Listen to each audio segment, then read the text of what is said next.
حضرت عمر رضی اللہ تعالیٰ عنہ نے قرابت رسول کا خیال بھی کتنا کیا، اور اللہ تعالیٰ نے حضرت فاروق اعظم کے اس قدم کو کتنا پسند فرمایا۔ توجہ کے ساتھ سن لیں، یاد رکھیں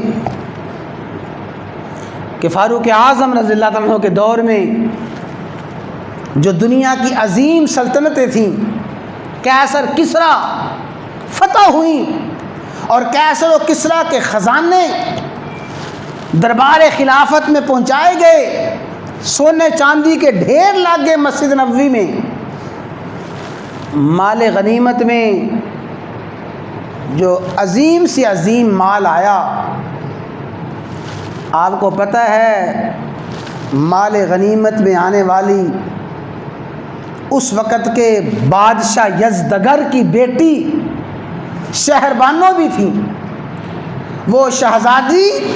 فاروق اعظم کے دربار میں مال غنیمت کے طور پہ پیش کی گئی۔ ظاہر شہزادی تھی، اپنے وقت کے عظیم بادشاہ کی بیٹی تھی۔ فاروق اعظم نے جب مال غنیمت تقسیم فرمایا صحابہ میں، صحابہ کو بڑا بڑا مال دیا، جہاد میں شریک ہونے والوں کو مال دیا، غنائم تقسیم ہوئے، غنیمتیں تقسیم ہوئیں، اور جب شہر بانوں کی باری آئی، ظاہر ہے کہ بڑے بڑے صحابہ کی اولاد، صحابہ کے بچے، ہر کوئی شہر بانوں کی طرف دیکھ رہا تھا کہ شہر بانوں کس کے حصے میں آتی ہے۔ فاروق اعظم نے عجیب فیصلہ فرمایا لوگو، یہ بادشاہ کی بیٹی ہے، شہزادی ہے، وہ شہزادی بھی تھی، حسن و جمال میں یکتا بھی تھی۔ فرمایا یہ شہزادی میں کسی عام صحابی کے بیٹے کو نہیں دوں گا، یہ شہزادی تو شہزادے کو دوں گا۔ اس طرح فاروق اعظم نے شہربانو حضرت حسین کے نکاح میں دی، اور حسین کے نکاح میں شہربانو آئی، آپ کی بیوی بنی، اور پھر یہی شہربانو میدان کربلا میں حضرت حسین کے ساتھ موجود تھی، ان خیموں میں موجود تھی، اور اللہ تعالیٰ نے اسی حسین کی بیٹی شہربانو سے وہ عظیم بیٹا عطا فرمایا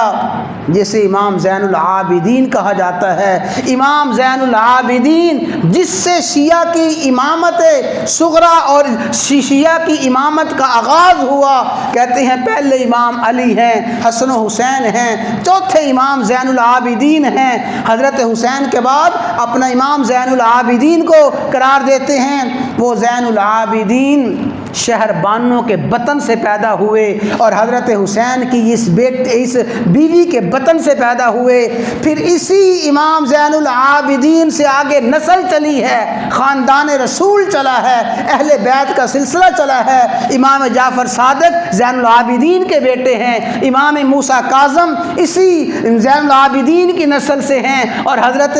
امام نقی تقی حسن عسکری 12 کے 12 امام، اور آخری آنے والے نسب رسول، خاندان رسول کے آخری فرد حضرت امام مہدی اسی امام زین العابدین کی نسل سے ہوں گے۔ گویا فاروق اعظم کے اس قدم کو اللہ نے اتنا پسند فرمایا کہ خاندان رسول جو چلا ہے شہربانو سے چلا ہے، زین العابدین سے چلا ہے، اور یہ شہربانو فاروق اعظم نے اپنے دور خلافت میں حضرت حسین کو عطا فرمائی تھی۔ تو اس سے معلوم ہوا حضرت حسین کے ساتھ کیا محبت تھی، کیا لاڈ تھا، اور معلوم ہوا کہ حسین کو فاروق اعظم پہ کتنا اعتماد تھا۔ لوگوں میں عرض کرنا چاہتا ہوں، توجہ کے ساتھ سن لیجئے، آج جو لوگ بھونکتے ہیں فاروق اعظم کی خلافت غصب کی گئی تھی، فاروق اعظم کی خلافت معاذ اللہ جابرانہ خلافت تھی، ظالمانہ خلافت تھی، فاروق اعظم نے حق غصب کیا تھا۔ لوگوں اگر فاروق اعظم کی خلافت معاذ اللہ نجائز خلافت تھی تو جتنے جہاد ہوئے سارے کے سارے نجائز تھے، جو مال غنیمت کی تقسیم ہوئی ساری کی ساری نجائز تھی۔ اس طرح ظالموں حضرت فاروق اعظم پہ تنقید کر کے تم اپنا ایمان بھی برباد کر رہے ہو، اہل بیت رسول کی بہت بڑی توہین بھی کر رہے ہو۔ امام زین العابدین جو حضرت حسین کے بیٹے ہیں، شہربانوں کے بطن سے پیدا ہوئے، اور شہربانوں فاروق اعظم نے فرمایا یہ شہزادی اس شہزادے ہی کے قابل ہے۔ آپ نے حضرت حسین کے ساتھ نکاح فرمایا۔ پورے کا پورا جو خاندان رسول ہے وہ اسی خاتون سے چلا ہے۔ اللہ نے یہ اعزاز دیا فاروق اعظم کی خلافت میں، اور فاروق اعظم کے اس قدم کو اللہ نے اتنا پسند فرمایا